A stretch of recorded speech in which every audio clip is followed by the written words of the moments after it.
Thank you very much for attending. We're honored to have Senator Nathan Dahm here today.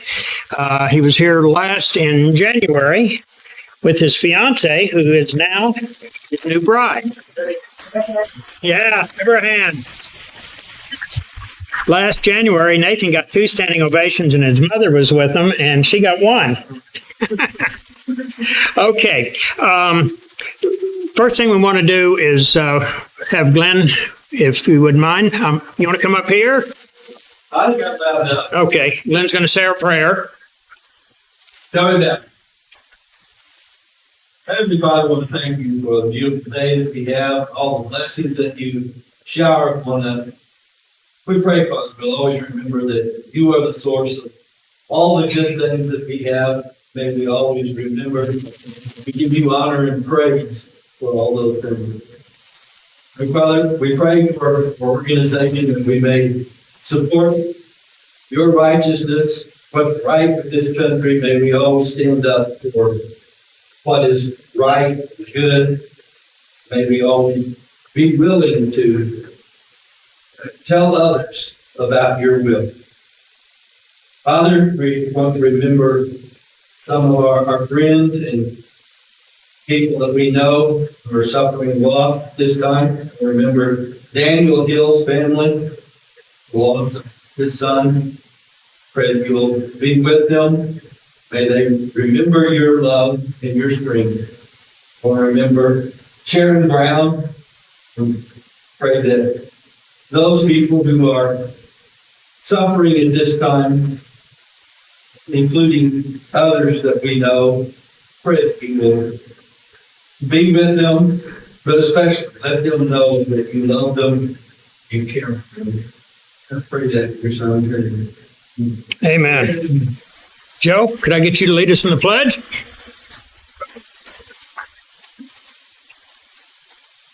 Pledge allegiance to the flag of the United States of America and to the republic for which it stands, one nation, under God, indivisible, with liberty and justice for all. Amen. The Daniel Hill that Glenn mentioned in the prayer is Wayne Hill's son. I'm sure some of you remember Wayne. He was actually the guy who recruited me to Ok2a 2 years ago, and he lost his son this last week. I was going to go to the funeral, but it's going on right now in Claremore, so that wasn't going to work.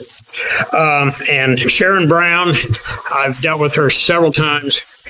She was Nathan's executive assistant, PA. And she, in fact, the last time I spoke with her was at Ok2a here about 2 months ago. And Senator Dahm said she's the one who keeps him organized. And she was a sweet, sweet lady, and we're all going to miss her. I want to make a few introductions. We've got Glenn Cope back there on the sign-up desk. He's got sign-ups for Ok2a, Funk City Rifle and Pistol Club, and probably in the NR, I don't know what all he's got back there, but U.S. Law Shield as well. And as always, Stephen Phipps, who puts everything together here at the church for us. I really, really appreciate it, and I want everybody to understand it. We wouldn't be able to do this if it wasn't for Stephen. First off, I'm going to do a little sales pitch. We now have T-shirts available. This is the shirt.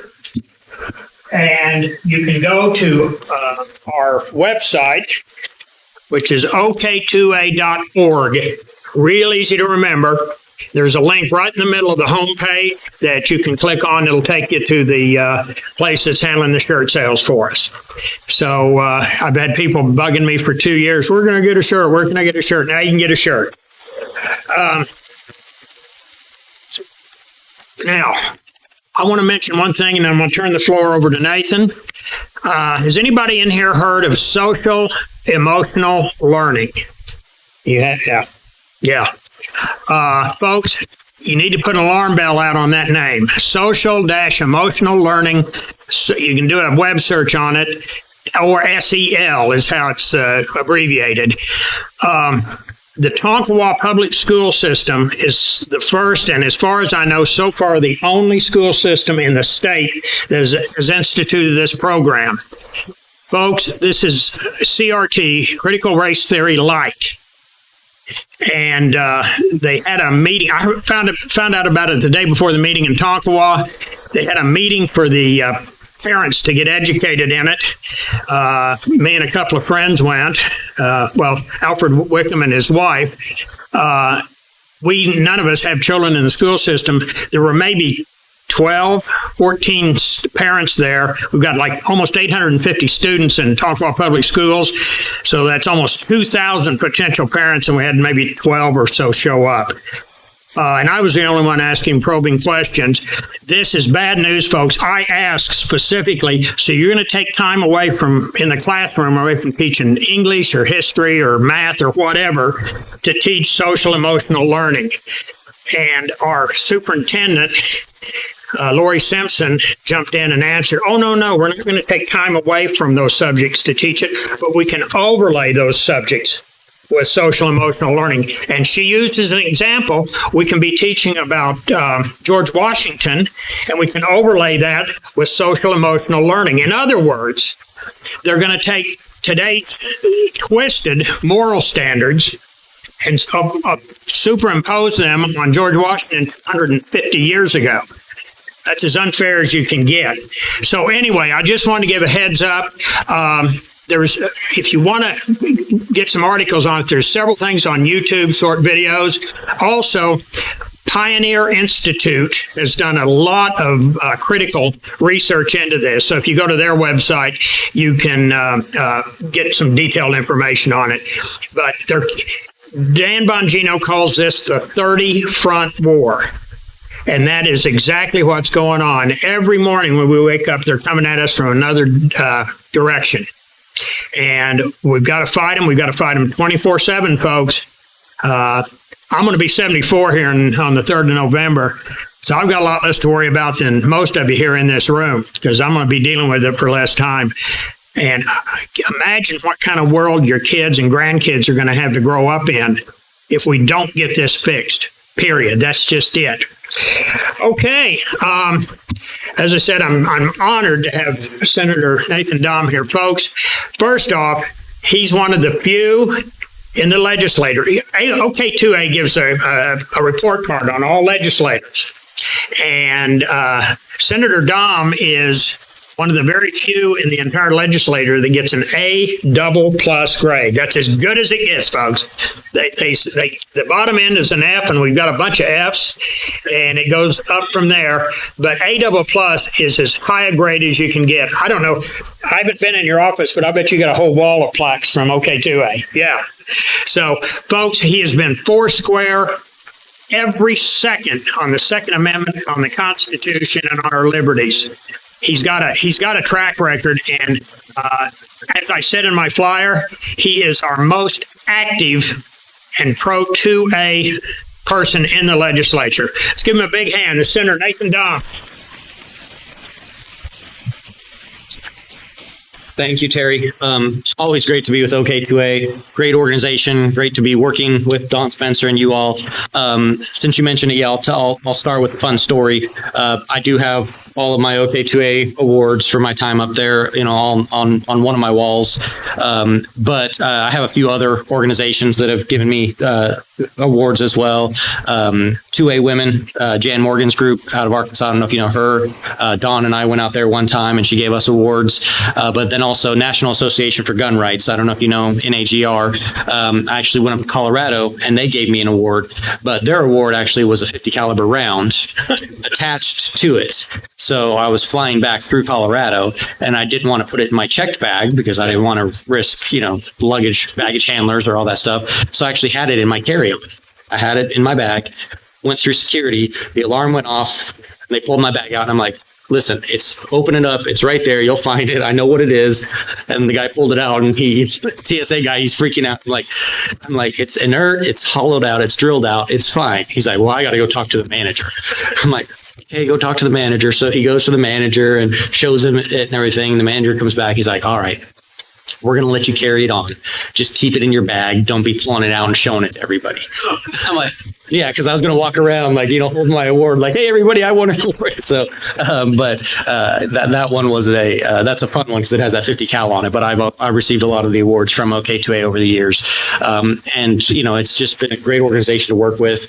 I need to go through and actually count, but of those dozens of bills that Ok2a has gotten passed through the legislature in the past 10 years, I know at least a dozen of them, if not 2 dozen of them, I've been either directly involved with as my bill or the Senate author on a House bill or whatever the case might be. So great organization to work with, and thank you all for being a part of that, because it is necessary for people like you to support that. I'm going to hit on a few different things today. First, I want to talk about some of the same stuff that I talked about back in January when I was here, because it's important that we have a good foundation. So I'm going to start and I'm going to talk about the Declaration of Independence and the Constitution, because that needs to be our foundation, right? Then I'm going to talk about some of the bills that we're working on for this next session, and then I'm going to just open it up for questions. I always enjoy doing questions, so I will keep that in mind. But like I said, I want to talk about the Constitution and the Declaration first so we have a good understanding. Because I will tell you, the majority of the legislators that we have, whether it's in Oklahoma City or in Washington, D.C., do not understand the Constitution. They do not understand individual rights. They don't understand what their purpose for being up there is. Most of them think their purpose for being up there is to get reelected. So they will do whatever they think they need to do to get reelected. That is, I don't want to call it a principle because it's not a principle, but that is how they make their decisions. Okay. I feel like that's a very unprincipled way to make your decisions because it's all about them and what's best for them. Right. And so I want to have this good foundation of the Constitution and the Declaration. So let's start on the Declaration because that's our founding document, right? I mean, that is what created this 13 United States of America, right? They declared their independence from Great Britain and said, we are these 13 United States. But it's not just about creating a system of government. It's also more specifically about why they created that system of government. And the main reason and purpose is what the Declaration says. It says that we are endowed by our Creator with certain rights, among which are life, liberty, and the pursuit of happiness. Okay? It doesn't say we're endowed by government with certain rights. We're endowed by our Creator. So first and foremost, we have to understand where our rights come from. They come from God. Because if they were to come from government, government could take them away. No, our rights come from God. In fact, there's 4 mentions of God in the Declaration of Independence. Okay? So we know life, liberty, and the pursuit of happiness. If you don't have your life, you can't pursue your liberty. If you don't have your liberty, you can't pursue happiness. So they build upon each other, but that's not an all-encompassing list, right? That's just they said among these rights are life, liberty, and the pursuit of happiness. But then they go on and they say that to secure these rights, governments are instituted among men. So anytime we ask the question, what is the purpose of government? What is the core function of government? The answer should always be to secure our rights. That's what governments are created for, whether it's school boards, city council, county commissioners, state legislature, the governor, the U.S. House and Senate, the Supreme Court. Any entity of government should be primarily about protecting our rights. Unfortunately, that's not what it's mostly about. Like we said, it's mostly about how they can spend our taxpayer money in the best way to get them reelected. That's what they look at it as. Our rights are not even a secondary thought for most of them. Our rights are a non-existent thought to most of them. That's just the reality. They don't think about our rights. That's not their focus. So we have to have this understanding so that we can educate them, so that we can help elect people that do understand this way, that are fighting for our rights. So we have to understand that is the function of government. Governments are created to secure our rights. But then it goes on and it says, deriving their just powers from the consent of the governed, right? It talks about saying that only if we as a people consent to something is it just for the government to do that. And so when they created the Constitution, they said, okay, we, the states, we, the people, are going to consent to the federal government to do certain things on our behalf. We're going to consent to them to do the Navy and the Army and the military. We're going to consent for them to coin money, not print money, but actually coin money, to have a uniform currency. We're going to consent to them to create a uniform system of banking, of bankruptcies. We're going to consent to certain things for the federal government to do, and everything else we're holding back to us, to the states and to the people. They only consented to certain things, but that's what the Declaration says, deriving their just powers from the consent of the governed. And we as the people, we as the governed, have not consented to the federal government dictating to us our healthcare decisions. That's not something we have consented to them. We have not consented to them that they can dictate what firearms we can have. In fact, we have a Second Amendment that says the right to keep and bear arms shall not be infringed. We have not consented to them that they get to dictate when we can gather together. It says we have the right to peaceably assemble, right? So we have to understand that only through consent is government legitimate if they are operating within the consent of the people, right? If they're doing something beyond that, it's illegitimate. It is wrong. It's unjust. It's not just, it's unjust. But then the other thing that we have to see in the Declaration and in the Constitution is there's a difference between these two words, rights and powers. We're endowed by our Creator with certain unalienable rights, okay? Life, liberty, and the pursuit of happiness. It's the right of the people to keep and bear arms, shall not be infringed, okay? But it says that when it talks about powers, right? It says deriving their just powers from the consent of the governed. So what we have to realize is that we, the people, empower the government to operate on our behalf in certain areas. Not in everything, but only in those areas that we want them to. Only in those areas we consent to them operating for. You have to think of this as a power of attorney, right? That term power of attorney means that you can give your spouse full authority and say, you know what, they can make any decision they want for me. You could give a limited power of attorney to a business partner and say, you know, a business partner can make limited decisions based on, you know, our marketing budget or certain financial decisions, right? You could give power of attorney to a family member and say, hey, this family member can make healthcare decisions for me. But again, we have not given power to the federal government to make healthcare decisions for us. They don't have that power. So if somebody uses the power of attorney in a way that you did not authorize, it's invalid, right? So the same thing with the government. If the government operates outside of the power we have given to them, it's invalid. We have to understand that. And so when you read through the Declaration and the Constitution, you'll see those two words time and time again. You'll see rights and you'll see powers. They use that term, rights, powers, on and on again. And so we have to understand the difference between those two and the purpose for them. If you go through and read the Declaration, you'll see some interesting things, okay? There is a list of 27 violations being committed by King George against his people.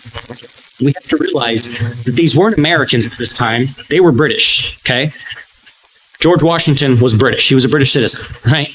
And he was saying that his own government was working against him. His own government was violating his rights. And they reminded the king time and time again and said, hey, we came here to the colonies as British citizens, but we were guaranteed the right of representation. We were guaranteed the right of trial by jury. We were guaranteed these certain rights that you were violating. And they petitioned them time and time and time again. But in that Declaration, it has several different things. If you read that list of 27, and I encourage you to go read the Declaration today if you haven't read it in a while, you'll be amazed at how many of those violations are currently being done by our own government or governments, federal, state, and local, against the people in similar fashion. Not the exact same, but in similar ways.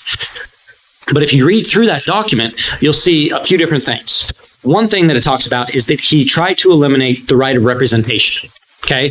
He tried to abolish their legislative bodies. People like me that went to vote on and pass legislation. They had that right of representation. He tried to move them to a distant area so it would be hard for them to be able to meet. He moved their records to a different location so it would be hard for them to reference the existing law and past votes and those types of things. He was doing everything he could to stop it. He even went so far as to abolish their representative houses. just to eliminate them entirely and say, you as the legislature can refuse to meet. But it's interesting what the Declaration says. It says, the right of representation, incapable of being abolished, reverted back to the people. Because here's the thing, the government can try to take away your rights. They can say, you know what? You no longer have the right to free speech. Can you continue to exercise your free speech? Yes. Right? They can say, you know what? You no longer have the right to defend yourself. Could you still defend yourself? Even if the government tells you that they're going to take away your rights, you have that inherent God-given right. So even when the government tries to violate it and take it away, it resides with the people. Because you could go to communist China, and if somebody were to attack you, would you defend yourself? Absolutely. You might not be able to have a firearm to do that, but you could pick up a rock or, whatever else, a bat, anything that you could, a chair, and you could defend yourself, right? Because you have that inherent right to self-defense. Thankfully, our Second Amendment says the right to keep and bear arms, not just whatever thing we can find on the side to use for defense. But my point is, government can't actually even eliminate our rights because those are inherent God-given rights. And we need to understand that. But then the Declaration goes on and it says, whenever any system of government pursuing a long train of abuses and usurpations of their authority pursues the path of absolute despotism, it is the right and the duty of the people to alter or abolish that government and to install new guards and organize its powers in such form as to them will most likely affect their future happiness. So they use that terminology, powers, again, and they say organizing the government in such a way as those powers will best affect the future happiness of the people. That's what they did. They threw off the British government. They said, we tried everything peaceable. You all have continually ignored our petitions. And not only that, you actually hired mercenaries. The King of Great Britain hired mercenaries to come and fight against his own people. And they said, he's a tyrant. He is no longer worthy of our respect. We are going to eliminate this system of government, and we're going to create a new system of government. And we're going to organize those powers in such a way that will best help our future happiness. And that's what they did. They created the Constitution. And if you read it, if you read through the Constitution, it says Article 1, all legislative power. Article 2, the executive power.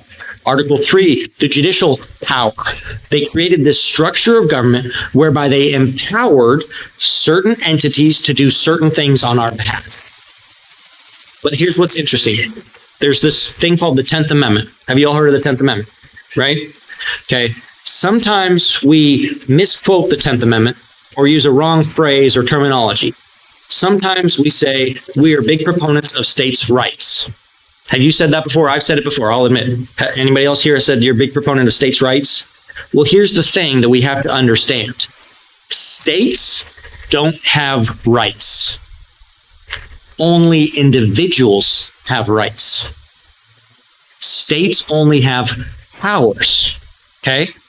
Read through the Declaration, read through the Constitution. Every time it talks about rights, it's talking about the people.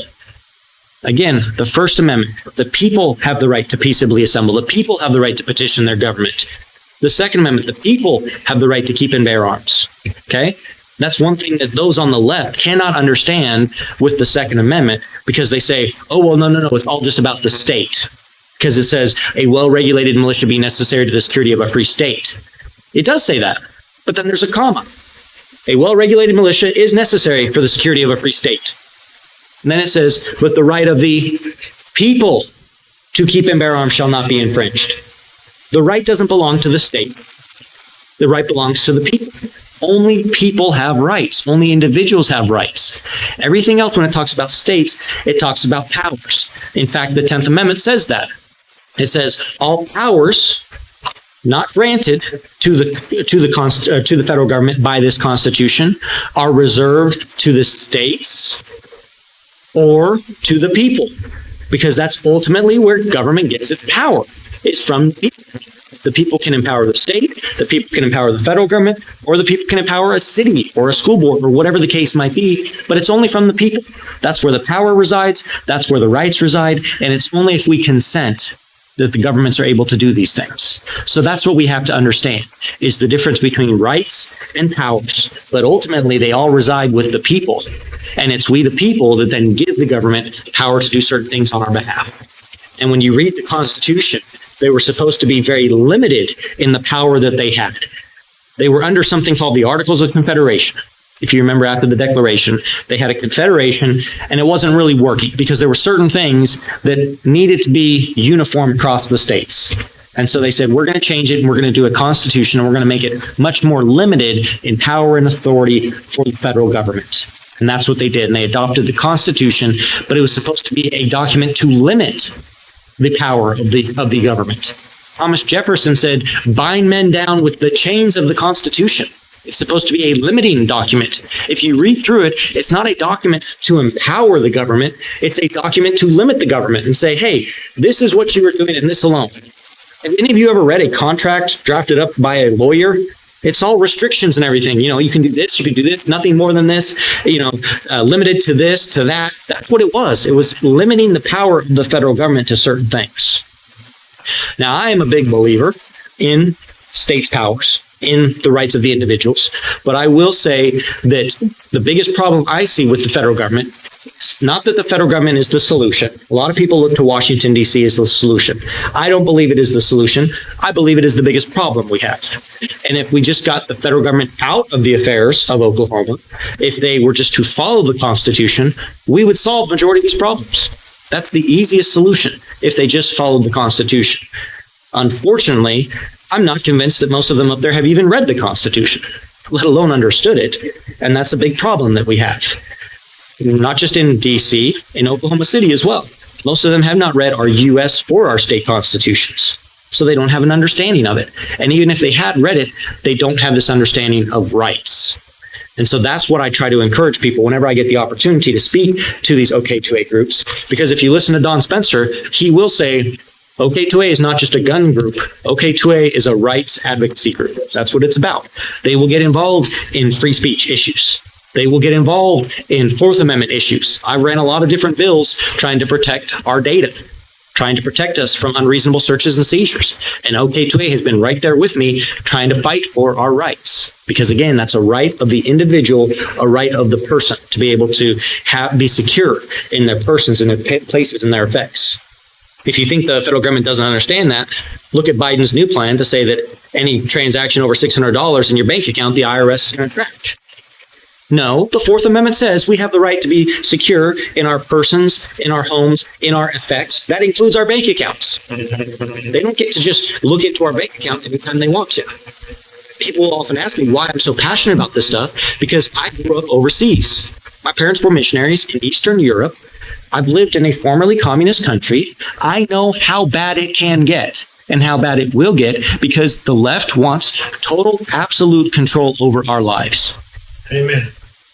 If you look at what the left believes in, they don't care what you do as long as it's mandatory. As long as the government is saying that that's what has to be done. I mean, that's their basic concept, is if the government says it, that gives it some moral superiority. No. Actually, quite the opposite. Just because the government is saying it, this in many ways makes it immoral. Okay? I am not a believer that you can legislate morality. You can legislate behavior, but true morality comes from the heart. Okay? So, you put up a speed limit, 45. Some people will follow that speed limit because they don't want to get a ticket, but they're not doing it for moral reasons, right? Because you'll see people that will be on their phone, while they're driving or putting on their makeup or eating a burger or whatever, it's not because it's a moral issue. It's just because they don't want a ticket. It's just because they're government threat of force. So you can legislate behavior, but you can't legislate morality. And the left are immoral anyways. So they're not about legislating morality. They're about legislating behavior because they want to dictate how you have to live every area of your life. And I won't stand for that.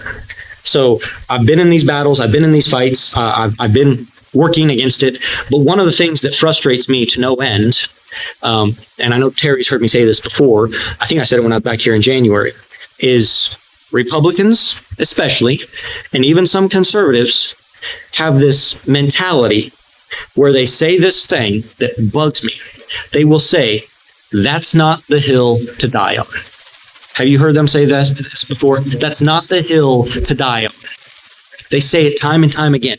When an issue comes up, they'll say, you know what? That's not the hill to die on. You might have heard of this new issue that just happened last week, where now the Oklahoma Department of Health is issuing birth certificates for more than just two genders. There are only two genders, okay? There's male and female. The left doesn't believe that, so now they're issuing these non-binary birth certificates. I'm sorry, but that is a hill to die on. We need to stop this nonsense and say, no, that's not true. That's not fact. I don't care if your delusions make you think otherwise. I'm not here to represent your delusions. I'm here to stand up for fact and truth. Right? But we hear time and time again, that's not the hill to die on. And so what has happened is the left has fought battles on every hill imaginable. They've taken over education. They've taken over entertainment. They've taken over sports. They've taken over pro sports. Can you watch pro sports anymore without seeing some stupid leftist lunacy slogan on the back of somebody's helmet or painted, across the court or the end zone or anything like that? They've taken over every area of life because Republicans have said, you know what? That's just not the hill to die on. And I get it, because as conservatives, as Republicans, we just want to be left alone, right? Hey, leave me alone. I'll leave you alone. I really don't care what you do as long as it doesn't affect me. But the problem we haven't realized is that it does affect us. And it affects future generations. And it affects children because they are going after children. They're indoctrinating them with this nonsense. And it does affect us long term. And so we've said, well, I really don't care what they do in entertainment. I'll watch what I want to watch, and I don't care what they're doing with their propaganda. Well, look at where that's gotten us, because we haven't been willing to fight these battles. At the state capitol, it's even worse, because I'll give you an example. For 2 years now, I've had a bill that would prohibit minors from doing transgender surgeries, from transitioning. Okay, these are children. These are minors. This should be a very simple, easy bill to say, yes, we should protect these children against making these life-changing, long-term, in many ways irreversible decisions to mutilate their bodies. But you know what I've heard from Senate leadership? That's not the hill to die on. Yeah, same thing. You got to pick your battles. But here's the problem. If the left is doing battle on this hill and this hill and this hill, and we're saying, you know what, we're not going to do that. We're going to fight over here on this hill. We're just going to pick this one battle. Well, guess what? Guess who wins that hill and that hill and that hill? Okay. There's that famous sports saying. Some people say Michael Jordan, some people say Wayne Gretzky, but they say you miss 100% of the shots you don't take, right? Well, you lose 100% of the battles that you don't fight. You lose 100% of those hills that the left is willing to do battle on. So that's why when I've been in the state capitol, I've been the one that's been willing to take on every battle that nobody else would take on, even before it was popular. Because there's a fine line between being ahead of the curve and being perceived as being on the fringe. Because those that aren't ahead of the curve can't see what's coming. When you're out there and you know what's coming, because I know what's coming. I've lived overseas. I've seen it. I know what's coming. I know how fast the left is pushing this stuff. And now we're all seeing it. It used to be subtle, right? It used to be the frog boiling in the water type thing. Just they ratchet it up a little bit by little bit. But now it's a full-on sprint. I mean, they are pushing as fast and as hard as they can at every front imaginable. Like you said, it's a 30-front war. Every place we look, there's a new front. And it's because we just haven't had people that have stood up and fought for us. So that's the issue that we have, is that we have to address these things. But we just need to get back to the Constitution, get the federal government out of our affairs. So I will put a plug in. Terry said I could. So I'm currently in the state Senate, and I've been leading these fights for the last 9 years. But my wife and I have prayed about this. Actually, before we were married, we were praying about where we could best serve, where God would take us, where we could be. And so we have announced that we are running for U.S. Senate to represent the entire state of Oklahoma in Washington, D.C., not because D.C. is the solution, but because they are the problem. And I can be one of 48 state senators fighting against federal intrusion into our state. And I have done that. If you heard about the Anti-Red Flag Act that I passed, I don't know if you heard about that. First in the nation, Anti-Red Flag Act. It prohibits the state, counties, cities, schools. It prohibits any level of government in the state of Oklahoma from passing a red flag act, funding a red flag act, anything like that. My original version of the bill that I filed, though, also said any federal law would not be enforced in the state of Oklahoma. But you know what Senate leadership said? No, we can't do that. We have to take that part out. Well, have you heard about what they just put in the NDAA on the federal level? They put a red flag act in the Federal National Defense Authorization Act. They're trying to pass it at the federal level. And so, yes, we can try and stop it at the state level, but I can guarantee you if I was up in Washington, D.C., I would not be letting that go through on the federal level. So we can either stop it there, or we can try and get all the states to individually stop it, where we have people in elected office, like our Senate leadership, the majority of whom believe that we can't do anything against the feds. And the main reason they think that is because all the federal money that they get. I'm just being honest. That's the main reason that they don't want to push back on the feds, is because they get this federal money and they say, well, if we do that, they might cut off funding. And then if they cut off funding, that's going to look bad on us for our reelection. That's just the reality. That's how it works. But we need people that are fighting at every level of government, absolutely. But we believe that by being in Washington, D.C., we can stop a lot of this stuff before it even comes to us. And if you don't believe me, how many of you remember Senator Coburn? Remember all the things that he was able to stop as one individual? So you can't do that, especially on the Senate side. On the House side, it's a little bit harder, but on the Senate side, you can make a difference. I will say this, a lot of people don't realize this. If you look at the original creation of the Constitution, it says there's 2 U.S. senators per state.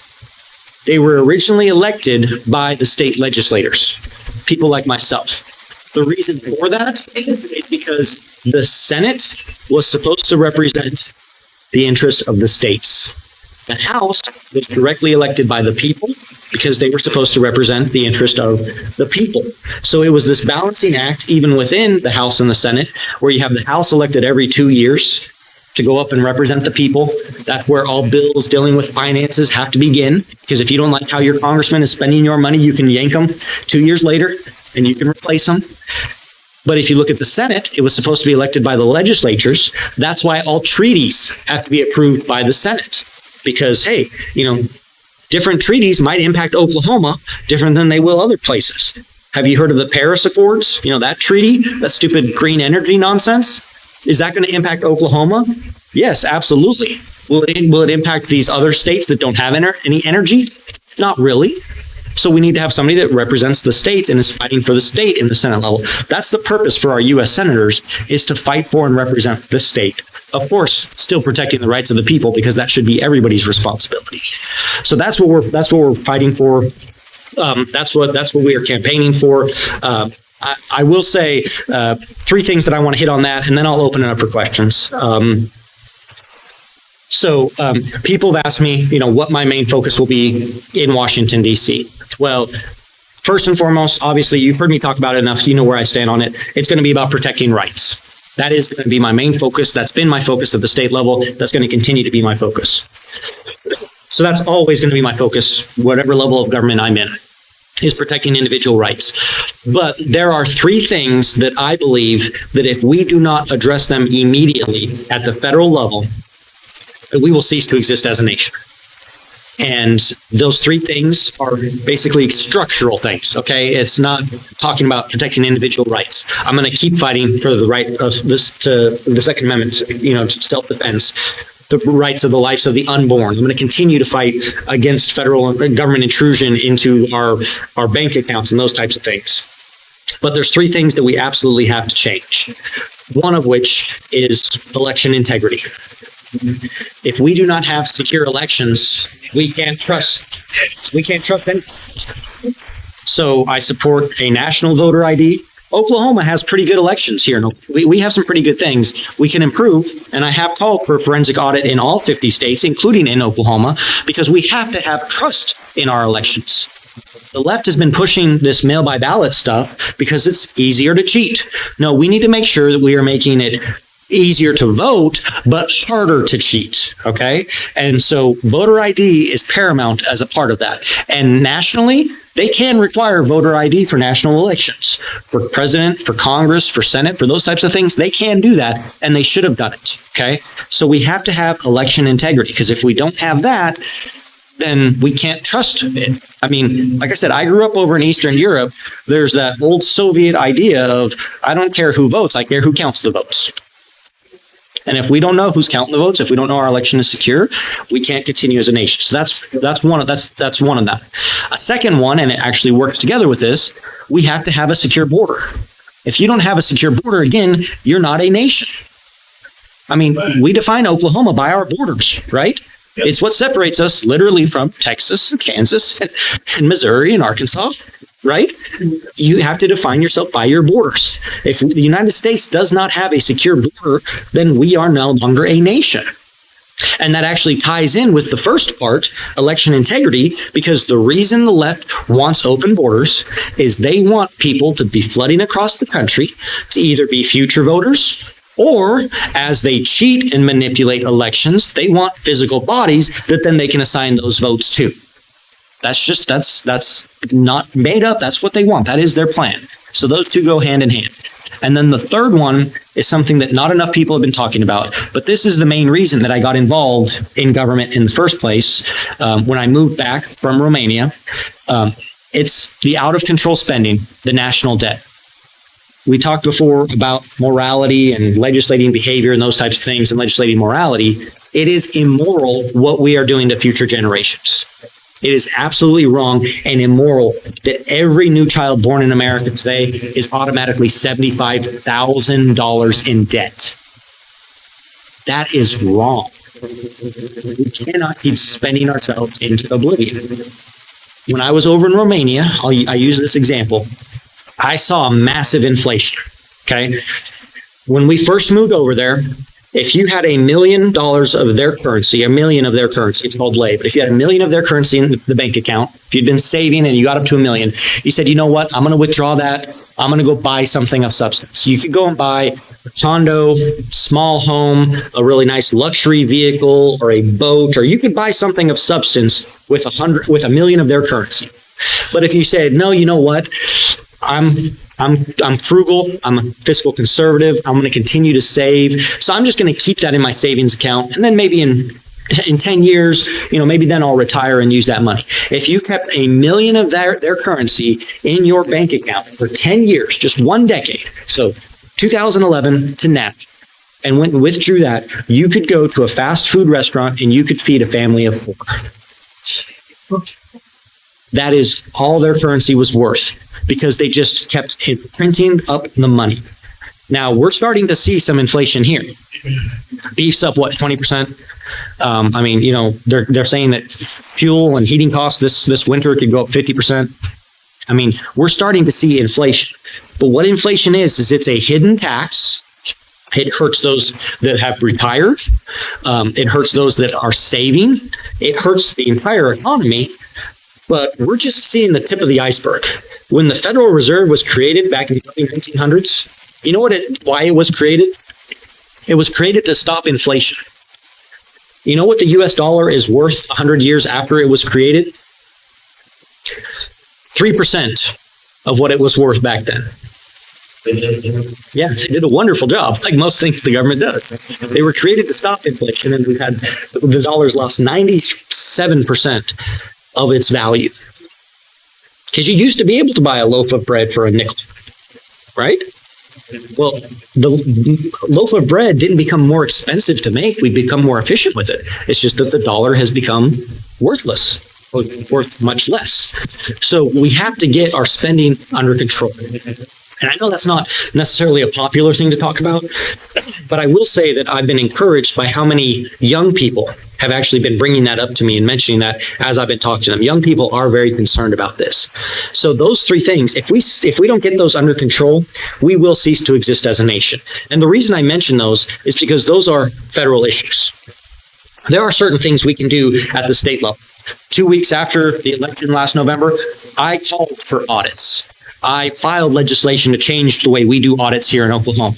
I made some changes, but as much as we improve our election system here in Oklahoma, that doesn't mean they're going to stop cheating in California and other states. So that has to be addressed at the federal level.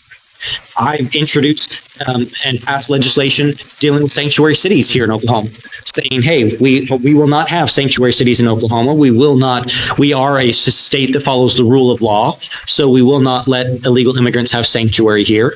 I'm going to be filing other legislation. So that can be addressed here. But again, if they have an open border and they're importing illegal immigrants into other states to inflate those votes and everything, it has to be handled at the federal level.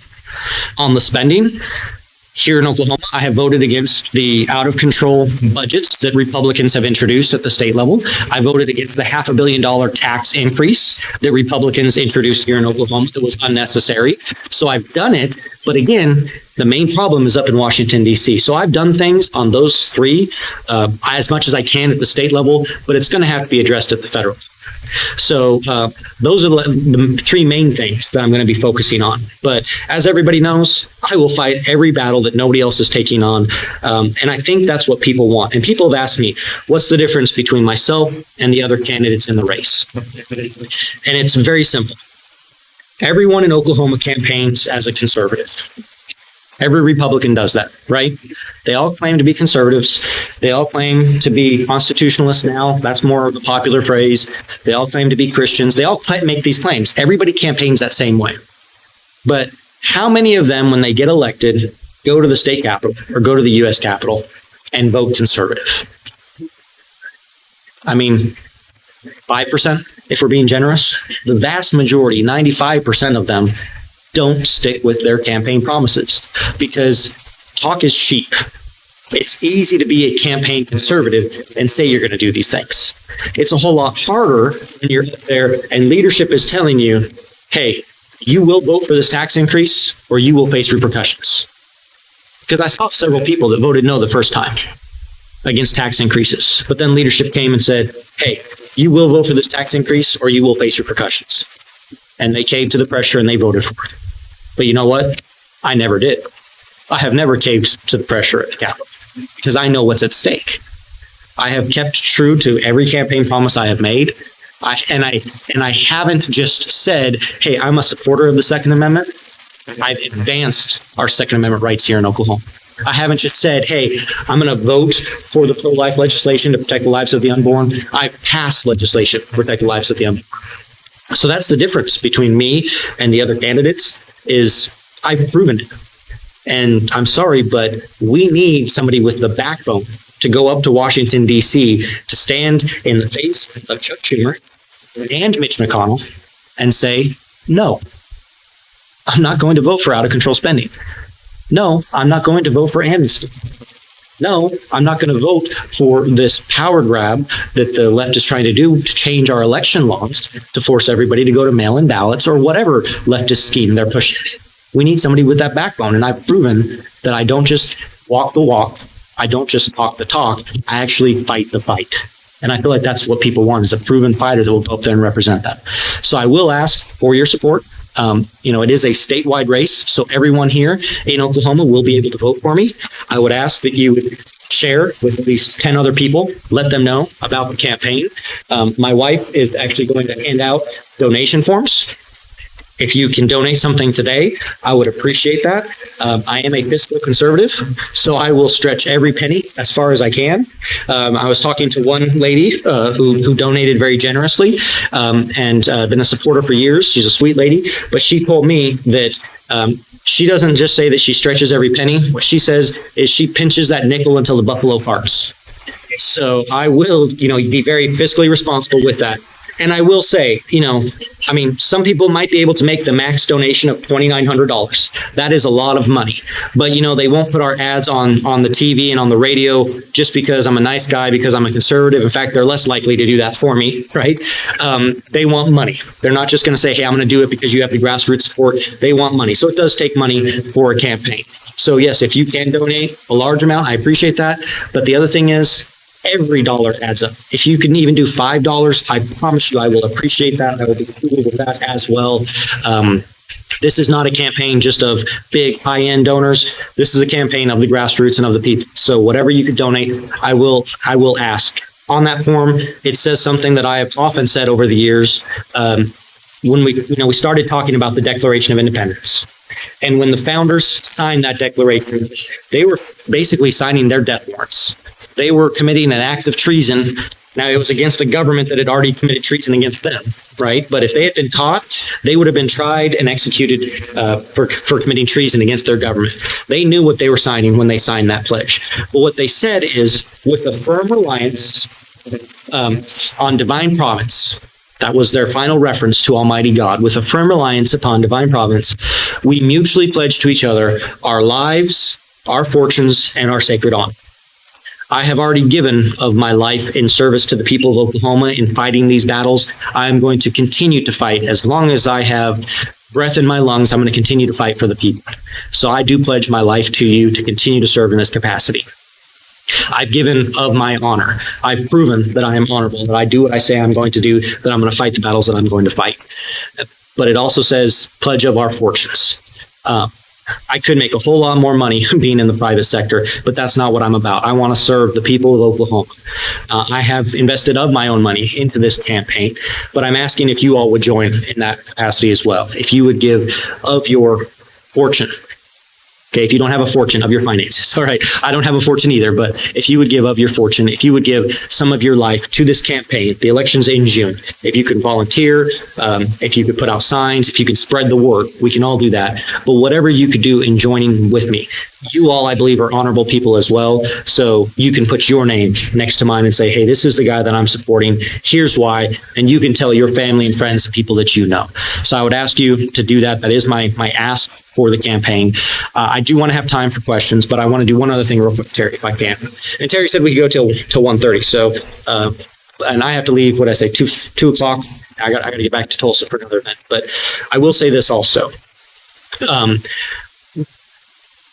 About 6 months ago. So I don't know if I did it here when I spoke in January last time, but about 6 months ago, the Lord started dealing with me on something. I'd lived overseas as a missionary. I had worked over there on spreading the gospel and the good news. Oftentimes, I'm thankful that this church opens this up to this meeting. But oftentimes we have this concept of we can only talk about Jesus in the church or in church services, right? I know this is in a church, but this is not a church service. We're talking about the Second Amendment, about defending rights, about those types of things. But what we're talking about are temporary fixes to an eternal problem, right? Yes, there are some governmental fixes that need to be addressed, and I will fight for those fixes. But ultimately, again, you can't legislate morality. People have to have a change of heart. That's the ultimate thing that will change people from being willing to commit murder to no longer having that desire in their heart, or being willing to steal to no longer having that desire to steal in their heart. So when I get an opportunity, the Lord dealt with me. Anytime I have the microphone, if I have the opportunity, I am going to point to Jesus, because that is the ultimate solution. So we can talk about these other fixes. We can talk about following the Constitution, and I will follow that. But ultimately, people have to have a change of heart. I don't know everyone here. I don't know what your situation is. You might not have heard of having a relationship with Jesus Christ or salvation in Jesus. You might not have heard of that. You might have, but you've wondered about it. You've never really made that ultimate decision. You don't have that relationship. I'm not here to condemn anybody on that. But what I am here to do is just offer. If you want to have that conversation, if you've heard that before, if you've thought about that, but you don't know exactly what that means to have salvation through Jesus Christ or have a personal relationship with Jesus Christ, then I would be more than willing. I'll cancel my other event in Tulsa and stay here as long as people want to talk about that. If anybody wants to talk about that, I will be more than willing to have that conversation with you afterwards. So I just want to do that because, again, we can talk about these temporary government fixes, but ultimately it goes to a change of heart. And the only way to salvation is through Jesus Christ. He is the way, the truth, and the life, so I will always point to him. So I just wanted to offer that. Happy to answer questions about that or anything else. So, no, Terry, I'm sorry? A good thought. Amen. Yeah. Terry's going to do the questions or direct the questions, but I'm happy to answer the questions. Thank you, all of you. But just a minute. I've got a couple things I want to cover before we get to questions. First off, I want to welcome anybody that's watching us on Facebook streaming There's a phone number on your screen. If you have any questions for Senator Dahm, if you will text them to me, I will ask them for you. And if you would, text your location. And if anybody's watching this later on YouTube, I would appreciate if you text me when you watch it, whenever it is, with your location. I'd appreciate that. You mentioned inflation. Hyperinflation, Weimar Germany, 1923, when their hyperinflation peaked, it was 4.2 trillion with a T. That's 1,000 billion. A billion is 1,000 million. 4.2 trillion marks to the dollar. The joke was you needed a wheelbarrow to take your cash to the store, and what you bought you could put in your pocket on the way home. And that's runaway inflation. It wipes everybody out. Just think how much your retirement account and your savings would be worth if that's the kind of inflation we had.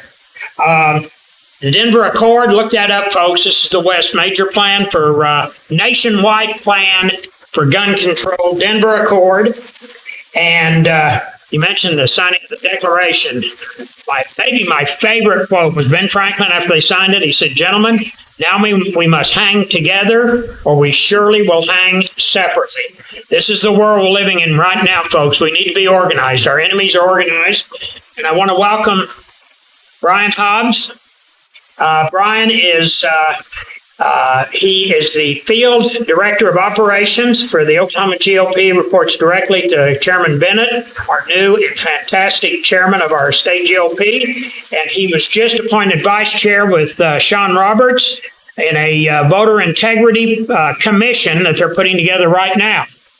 So, by the way, Jay Steele was here last month, and he said he's going to change the States' Rights Committee name to States Powers Committee. Good. Yeah, Okay. yeah.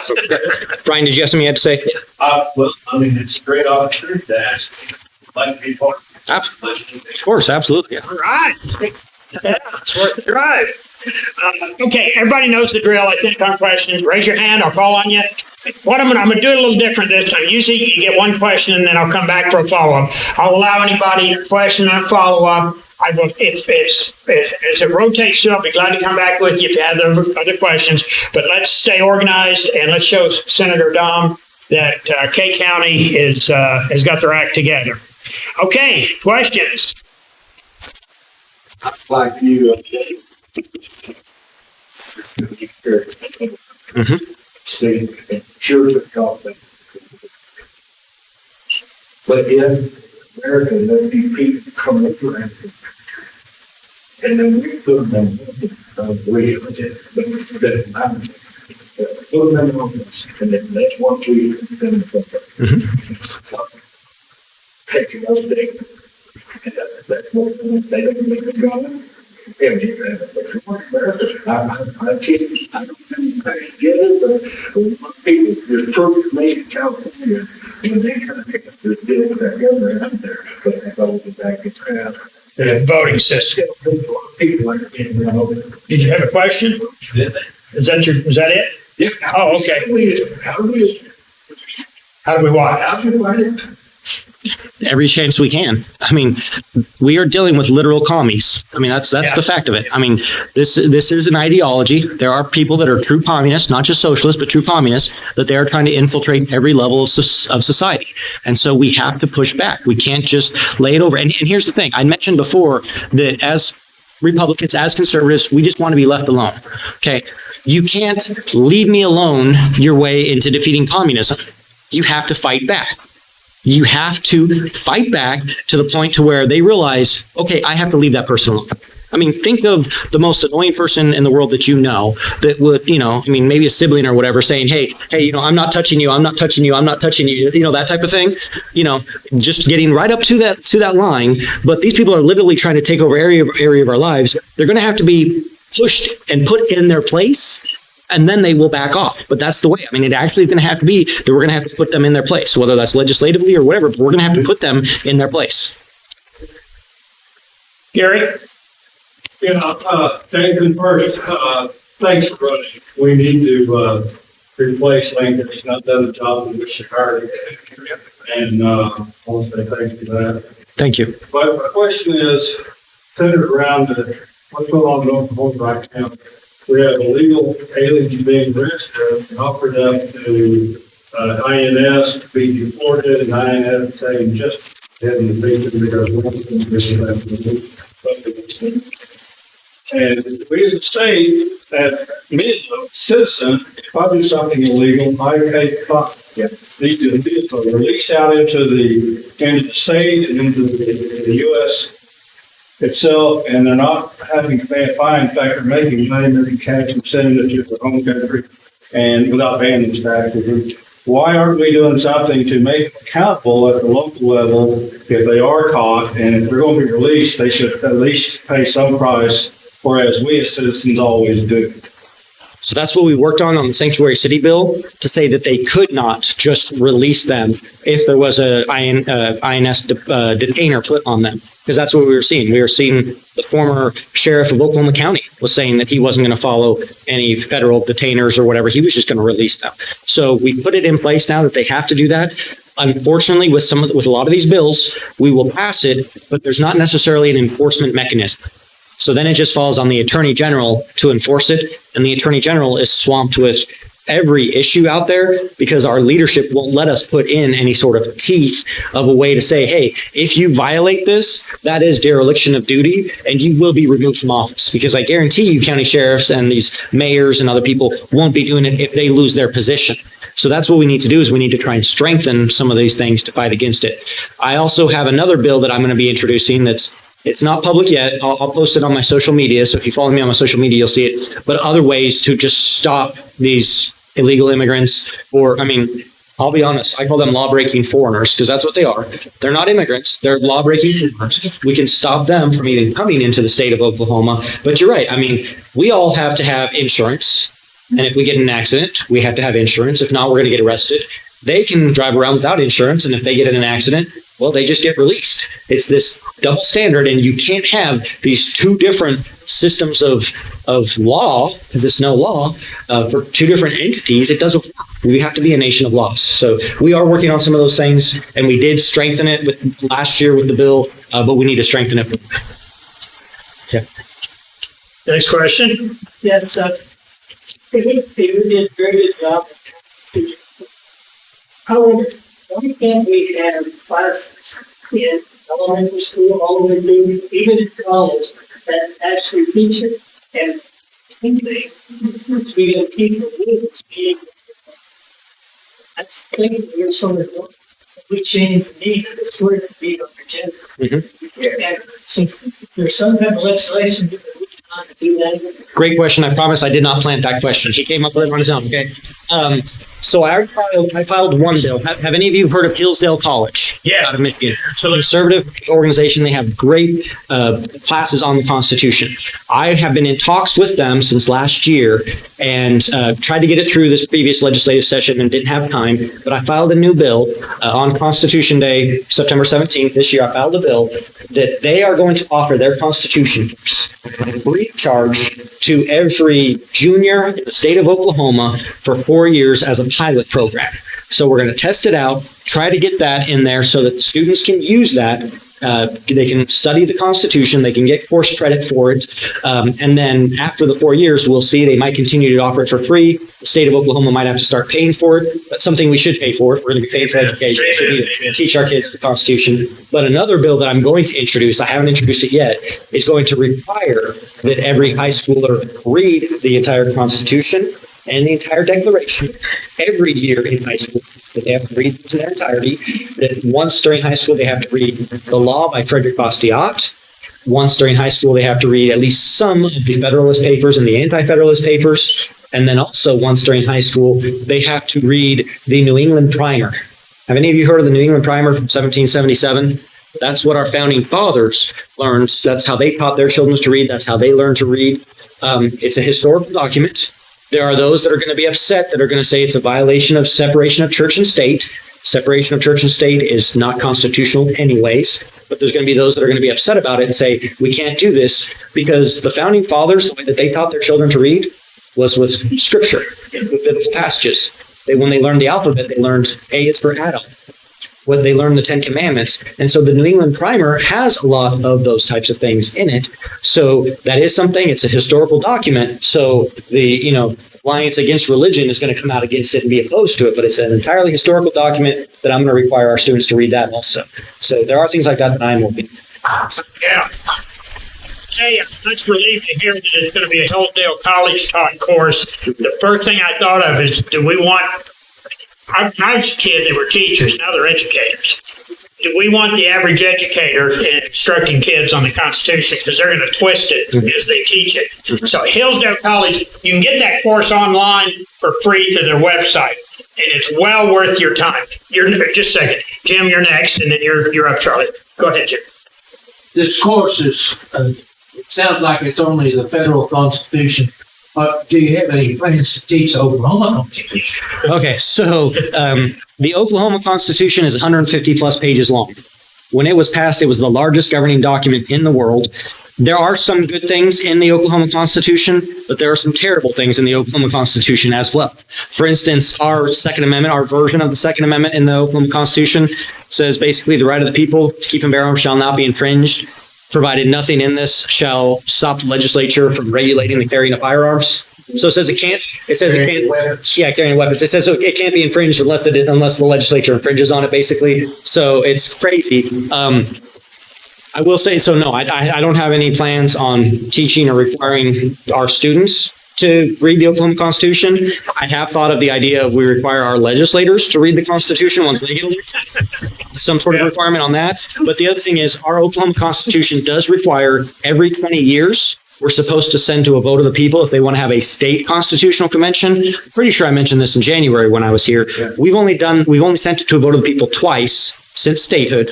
Okay, we've been around longer than 40 years, but every 20 years we're supposed to have a vote on it. I filed a bill when I first got elected to say, okay, let's send this to a vote of the people. The chairman of the committee told me, I'm not going to hear that bill. And I said, no, you don't understand. The Constitution requires that we do this every 20 years. And he said, yeah, nobody cares about that. I'm like, no, the Constitution requires it. And he said, yeah, but nobody cares about it, so we're not going to do it. He admitted that he was just going to violate the Constitution. So we need our legislators to read it at least. Our legislators are to go by the Oklahoma Constitution. And they don't even know it. Mm-hmm. And I can find a certified copy of it. It's online, but to get it in print is very hard. So you can go to OSCN, the Oklahoma Supreme Court Network, and they have the Constitution online. I think the Oklahoma House has it also, but to get a printed copy of it, I think the Bar Association prints it every once in a while, but it's hard to get a printed copy. It's a book. I mean, it's not just like the U.S. Constitution. It's a full book.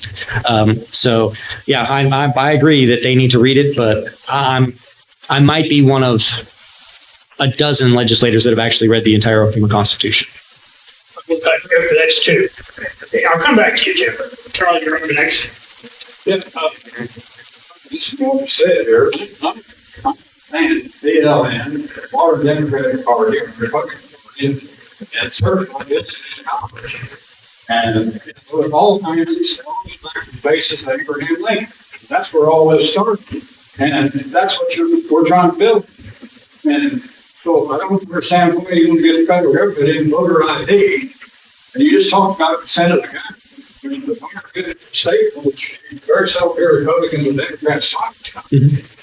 But they want to substitute consent of the government. They want to substitute democracy. So we're not 1% of the we're not a democracy. We're a republic. There you go. A constitutional republic. But that all changed under Lincoln and his proposition of nation. We need to get back to founding fathers and put this weapon around between the Democrats and the Republicans. Better than we. So I'm just throwing that at you and you take it where you need to, but you need to take it further than where you're going to go. I agree. I understand, but it's the better of the means right now because the better of the means. But we keep regurgitating this thing and each service and that's national ID. And that's why no, not national ID. I am absolutely opposed to a national ID. I support requiring some sort of voter ID, but I'm absolutely opposed to a national ID. Control of the state. I come up, but they have all the U.S. in there. pretty much stickers, yes, no, it's state fund. The states can set whenever they have their elections, but they can't set federal elections. The Constitution does say, no, congressional elections are federal elections. State sends the senators to the vote. We do. The people do. Yeah, the voters do. But the Constitution allows for Congress to set those election dates. That is, Congress does have the authority on federal side, not on state side. Yeah. Yeah. There is a movement afoot. Electoral votes are still run both sides. Absolutely, yes. Yeah. Electoral votes, absolutely. There is a movement afoot to try and bring the Senate elections back to the state legislators. I don't know how far that's going to go, but I know there is a movement afoot to do that. Yeah. Joe, The Second Amendment, you still got that problem with the grid come out of the Civil War. And so that whole thing's been pushed on the states. The whole Bill of Rights. Yeah. The Bill of Rights is supposed to protect us from the federal government. Charlie, that's your turn. I'll come back if you got more. Joe, it's your turn. Might get some booze. It won't be the first time. So you were talking about proposing legislation to require schools to teach the Constitution. And all of us like that. But at the same time, now with the government's duty to mandate what we teach in our schools. Because this is the same thing that they're having in Virginia with college saying, you don't want parents deciding what your schools teach your children. So here, I'm just plain dumb advocate here. Fair question.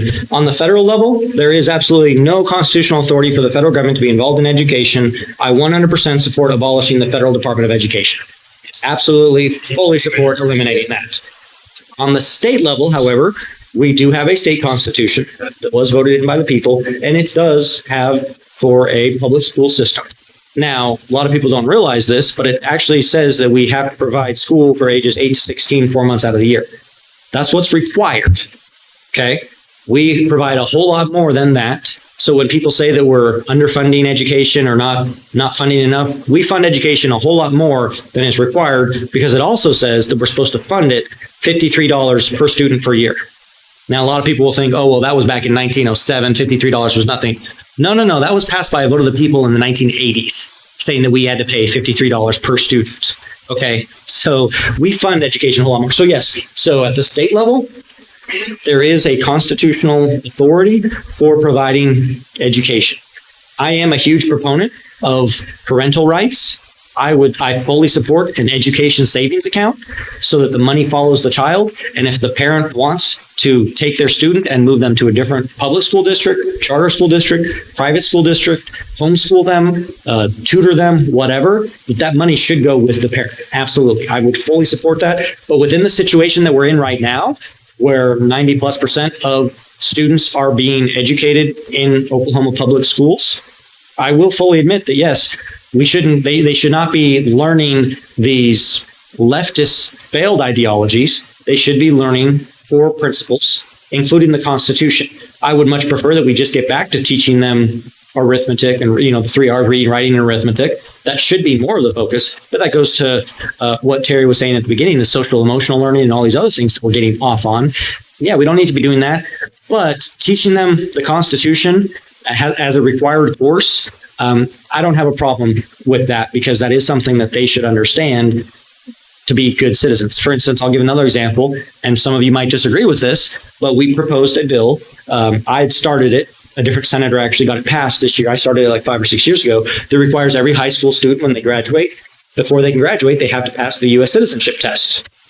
If we have foreigners immigrating here that are going to become naturalized citizens that have to know certain things in order to become citizens, we should want our students to know those same things in order to be educated and informed citizens.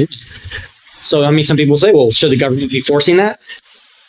Maybe not, but it's better than forcing the alternative. So I can see where you're coming from on it. I would much rather get to full parental control, but as long as government is going to be involved in education, yes, I'm going to require that they teach the Constitution.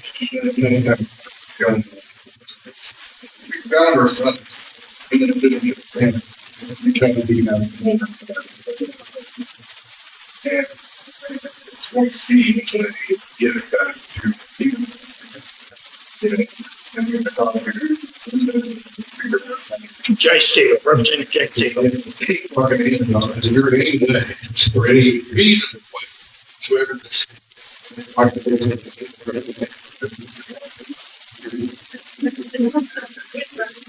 know it's peaceful. I agree. It's an uphill battle, but I mean, it's a battle worth having. Trying to return back to that. Terry? Well, you made a comment about the mandate. The mandate is really illegal. Which mandate? I'm sorry. The mandate is not. Which mandate? There's so many of them. It doesn't matter which one. I don't want to do that. Yeah. Touche. Fair point. Yeah. And that's why, okay, so I'll put a plug in. Over here, we have petitions to stop mask mandates, vaccine mandates, and we have one for election integrity also, if you want to sign those petitions. But I was one of the first ones to file a bill to say that we needed to open up our economy back again last March. When it was shut down, I filed bills to prohibit vaccine mandates. I filed bills to prohibit mask mandates. I've been fighting that battle since it first happened because, yeah, I agree the government does not have this power to mandate these things on us. Next question. And you said, we gave you country.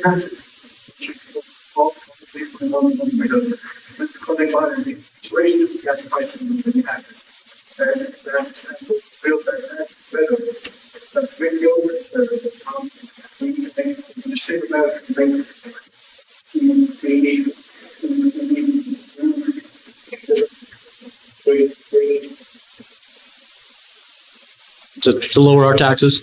Yeah. Absolutely. So I have voted against every tax increase in Oklahoma. I have voted for every tax decrease here in Oklahoma. I've been fighting for that. We actually have lowered taxes since I've been in Oklahoma. The income tax is lowered. They raise taxes on other stuff. I fully support that. I believe in doing away with the income tax, both at the state level and the federal level. I think it's immoral to basically charge you to work. In order to do that, you're basically a slave to the government for a percentage of your life. And so I disagree with that. I think the fairest form of a tax is a sales tax, a consumer tax. But I'll say our Oklahoma sales tax has all kinds of carve-outs and exemptions and all kinds of things that are wrong on that. I'm supportive of tax reforms. I supported what President Trump did. We saw that was a huge boon to the economy. And here in Oklahoma, every time we lower taxes, we actually saw a tax increase because people had more money to invest, grow their businesses, and so we got more tax revenue. So, and we saw that under President Trump too, when he cut taxes, the more money came in. So Reagan as well. Yeah. So, yep, absolutely. Gary, next. Yeah, I'm back. All right. You travel the world, others in here have been around the country, and I'll give an example of Philippines, where gun ownership is severely restricted. People don't have the right to protect themselves like they do here in the States. But you go to McDonald's or KFC in the Philippines or to the mall, and you'll see armed guards in those visits people will go to. Even Philippines, you see a young man outside with a shotgun in case someone wants some gas or something like that. You know, they still have the armed guards even though no one's supposed to have weapons. Is there some way here in Oklahoma to make those government offices, I'm talking about school systems, or businesses and say no guns allowed? Shouldn't they be providing us with armed services so that if they're not going to allow us to protect ourselves, they will protect us while we're giving them our business? So we've looked at options with that. One of the considerations was liability. Like if you're going to not allow me to protect myself and something happens to me, then you should be liable for it. So that has been a conversation that we have talked about that. Government buildings, I mean, school buildings especially. I mean, we've seen the main place we've seen mass shootings is on schools ever since the federal government passed the Gun-Free Schools Act. Because criminals know that there's not guns there. So they know that's a soft target. And so I know Congressman Thomas Massey has actually filed legislation to repeal that on the federal level. I worked with Don to try to do some things that we could do here at the state level, because even the Supreme Court threw that out, said that the Gun-Free School Zones Act was unconstitutional. And then the legislature, Congress came back in and repassed it in a different form. And so it hasn't really been challenged since then, but it's unconstitutional. Yeah, we have looked at some of those things. We haven't come up with a perfect solution on that. I will say, I mean, there is also property rights to take into consideration because, yeah, you have the right to free speech, but that doesn't mean that you can just go say whatever you want in somebody's home. They can tell you to leave. Same thing with the right to keep and bear arms. You can't, if somebody wants you to leave, for whatever reason on property rights. So you have to be careful with that. But yes, if somebody is, especially on the public side, if it's a government building, if they are not providing for you for your security and something happens, that should be a thing. But government believes that they have this concept that they are above the law and separate of the law, and so that they don't have they have special immunities just because they are government. So it's a complex answer, but yeah, I will say it is being looked at, and it has been something that's been talked about and considered. Senator Dahm, I'm going to ask a question about. It's a privilege to live in Oklahoma, but I mean, a lot of Americans move to Oklahoma because, I mean, you commented on legal immigration. But what's your view of all the ones like from California, Oregon, Washington, and Oklahoma? Partly because of the cannabis industry. But besides that, they're like open for a lot of bad policies. But what's your view on that? So I've talked with people down in Texas because, a lot of people say Texas is turning blue or turning purple, right? But the political pundits have been saying that for a decade now, right? 20 years or whatever they've been saying, oh, Texas is going purple.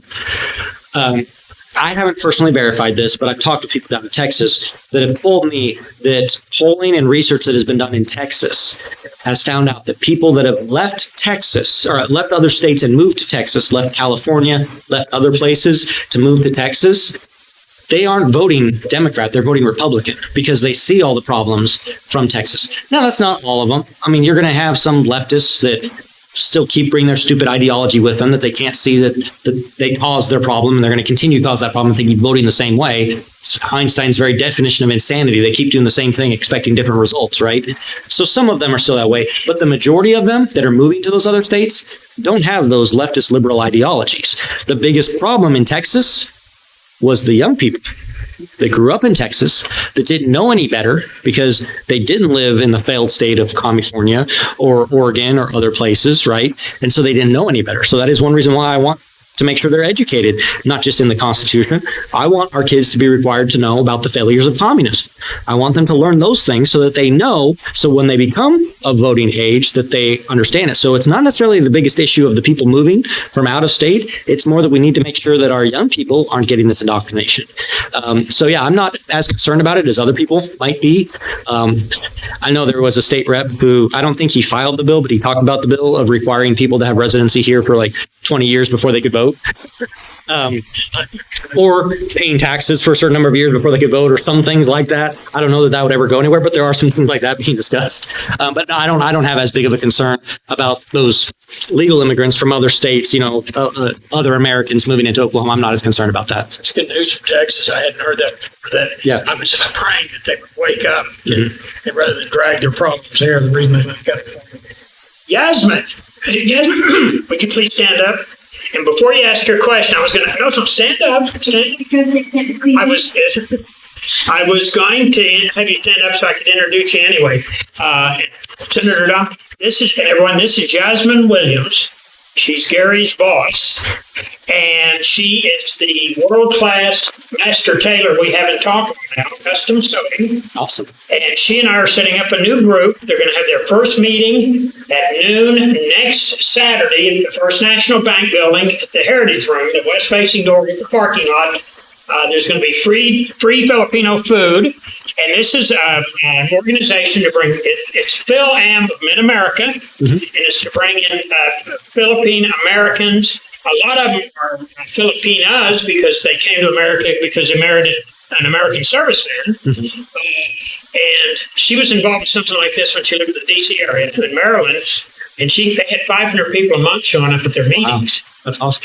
And we're both really excited. This is going to be her deal because she knows the Filipino, but we're working together to get it set up and get it off to a roaring start. Everyone's invited. That's noon next Saturday at First National Bank building. Yasmin Williams, custom sewing at Tonkawa. Now you can ask your question. Thank you for that answer. My question is, as you can see, I'm a legal immigrant, citizen for 46 years. My question is, I'm really concerned, and I know business is business, but I don't know how legal it is, and I know there's no whatever. Oklahoma is getting a lot of marijuana.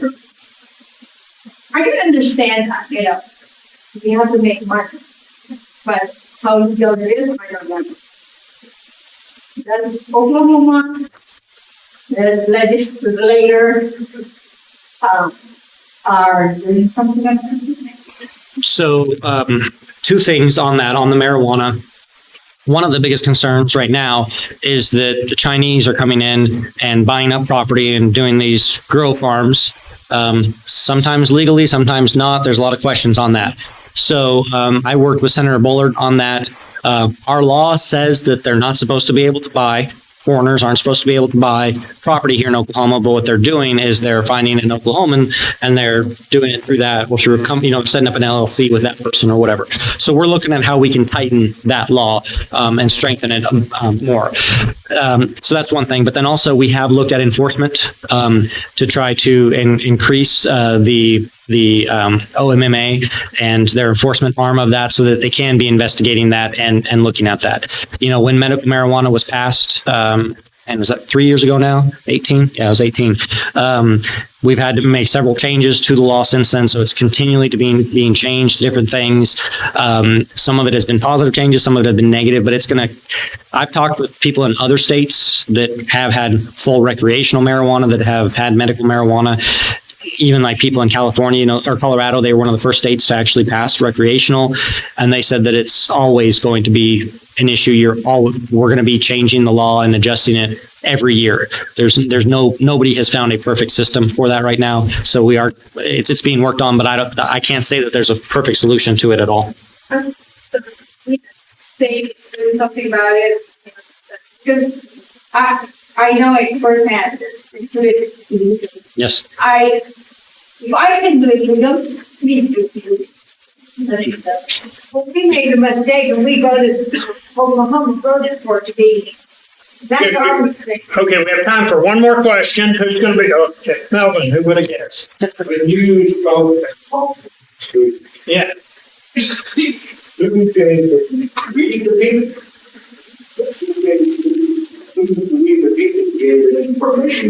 Well, it was the administration of Tonkawa Public Schools. Well, that's a good question. I'll tell you something, folks. I've been to a couple of them. The second Monday, the second Monday of the month at 5:30 in Superintendent Lori Simpson's office. Both. They are not set up for a crowd. They meet in a conference room around a big table, and if they put chairs all around the outside, they could probably get a half a dozen observers in there. Folks, the way to affect the schools is we need crowds. They need to have to move that meeting into over to the event center or something. And nothing's going to change. Like I said, they're overlaying today's twisted moral values on George Washington. That was her answer. So everybody's going to do what they want. But second Monday in Tonkawa, I don't know about Ponca City. You'll need to find out here. But I'm sure you've got the same issues going on here. Except right now, Tonkawa is the only school system that's doing social emotional learning. As soon as I heard that name, I knew it was an issue. Mm-hmm. So, can I answer that too? Of course, yes. So one thing I will say is that there is a national growing movement of trying to get people to run for school board. I know Chairman Bennett, the Oklahoma Republican Party, is looking at that as well. I know my Tulsa County Republican chair is looking at that. I know there's national organizations, because people don't realize how impactful these school boards are. They set the curriculum, and Oklahoma law says that you can have Bible courses in your schools. So a school board could vote for that. Okay. They control the money. So they determine how that money is being spent. And truthfully, most of them are just a rubber stamp for the superintendent. Just whatever the superintendent says, that's what they do. It's not hard to run for school board, okay? Now, the elections, the candidate filing period is in December. The elections are in February. It's in a weird time period, but there's some elections that 50 people will vote. I mean, you could get 26 people to vote for you, right? If you run. So you need to find out who is up for election, which of those seats are open. If you live in the district, if you're not interested, find somebody else. But we can take over those school boards and make a change because that is directly dealing with the children. So let me end on this if I can, Terry. We are known as the silent majority. Okay, what good does a majority do if you're silent? Who's going to hear it? Right now, and I get it. We're concerned about the cancel culture. We're concerned. We're polite people. We don't want somebody else to get offended. But if I were to say to somebody, hey, there's only two genders, male and female, and they get offended, is that really my fault? No, they took offense at a truthful statement of fact. That's on them. So we can't shy away from being willing to speak the truth just because somebody might get upset about it. We have to be vocal. We can't be the silent majority. We have to be the vocal majority because we all know it's the squeaky wheel that gets the grease. And there's 1% of society that is jumping up and down and screaming, you used the wrong pronoun to address me. And so we have to change into the entirety of society for that. If we were being more vocal and speaking up on these things, then we can make a change. So it goes to you talking to your families, your neighbors, at church, wherever it is, you need to be saying these things. You need to be talking about it. And I guarantee you, if you say some of these things, you're going to have more and more people saying, you know what, I was thinking the same thing. I just didn't want to say it. Yep. If we're all thinking it, but we're not saying it, what good does it do? So you need to be vocal on that if you can. Yeah, so go to your school board meetings and be vocal there. But if you need to, run for school board. Candidate filing is in December. The elections are in February. So get involved in that way if you can. So, Carrie, thank you so much. I'll stick around for a little bit for questions. I know I got to do an interview too, but thank you guys for letting me come and speak to your group. It's my understanding there are 2 seats up in the Ponca City School Board this year and 1 seat up in Tonkawa. And one other thing, and then I'll let everybody give him a hand. I've become a poet in my retirement. I just wrote this week. Some people talk and some people do, and I am discovering who is who. That's what's going on. I get a lot of talk about how strong somebody supports the Constitution, the Second Amendment, but they can't cut an hour and a half out of their schedule once a month to come to a meeting. So I may write more stuff and I put a book out. Anyway, let's get the senator. Thank you. I appreciate it. Thank you.